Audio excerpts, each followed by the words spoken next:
Isang patay na mahulog sa bangin sa Cagayan de Oro City ang truck na naghatid ng mga eleksyon paraphernalia sa mga karatig lugar. At nagkasunog naman sa isang paaralan sa Bangued Abra na magsisilbi dapat voting center. Ating saksihan. Madaling araw kanina nang masunog ang Dangdangla Elementary School sa Bangued Abra. Pero giit ng COMELEC tuloy ang botohan sa Lunes. 2 gusali pa raw sa paaralan ang maaaring gamitin at pwede ring magtayo ng makeshift voting center. Iniimbestigahan pa kung sadya ang pagkasunog. Hindi po namin ililipat ang polling place. Mga kababayan po natin dyan, huwag po kayo mag-alala, dyan pa rin po kayo boboto. We'll make sure na these people will be accountable. Paano nangyari yan? Rami na nga natin pulisan. In fact, we are already augmented with the military. Dalawa na po yan. Gross incompetence and gross negligence sa trabaho po nila. And this is dismissible dun sa PNP po natin.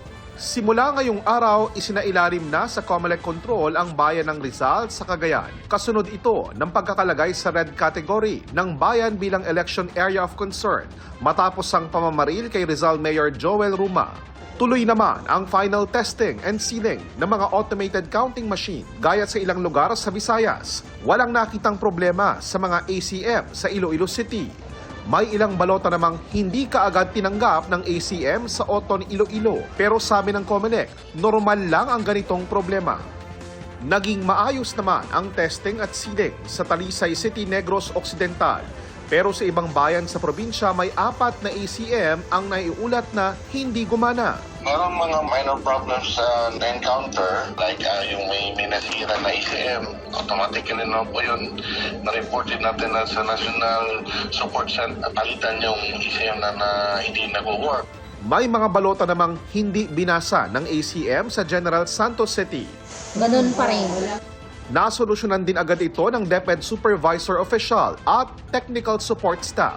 Possibly, ang problema doon is marumi yung scanner. So, ang ginawa namin para ma-solve yun, open namin yung ACM. Underneath, nagamit kami ng wipes para malinis. Then try namin ulit, then okay na. Sa Zamboanga, Sibugay, naantala ang pag-deliver ng mga makinang gagamitin sa eleksyon dahil sa labanan ng mga sundalo at armadong grupo. Yung pagdala ng machine para sa final testing and sealing ay medyo pinahinto po muna natin. Pinahold po muna natin kahit yung pagkukonduct ng final testing and sealing. Sa Cagayan de Oro City, nahulog naman sa bangin ang truck na naghatid ng mga election paraphernalia sa mga karatig bayan.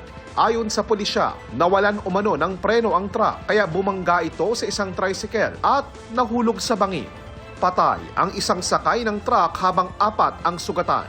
Naharap sa patong-patong na reklamo ang driver ng truck na hindi pa nagbibigay ng pahayag. Sinusubukan rin kunan ng pahayag ang may-ari ng truck. Ayon naman sa COMELEC, tutulungan nila ang pamilya ng nasawi.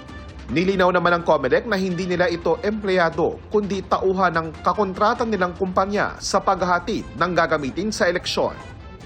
Pinabulaanan naman ng COMELEC ang puna ng Parish Pastoral Council for Responsible Voting sa Davao City na may balota sa isang mock elections na binilang kahit may sobra o manong boto. Naglagay po ng square outside ng bilog. Yan po ba ay boto? Sagot, hindi po boto yan. Bakit hindi po boto? Kasi wala po ang pag-shade sa loob. Wala pong tumama sa loob. Ayon sa National Office ng PPCRV, gusto lang subukan ng kinatawan nila ang performance ng makina. Sabay puri sa PPCRV Davao sa vigilance nito. Para sa GMA Integrated News, ako po si JP Soriano, ang inyong saksi.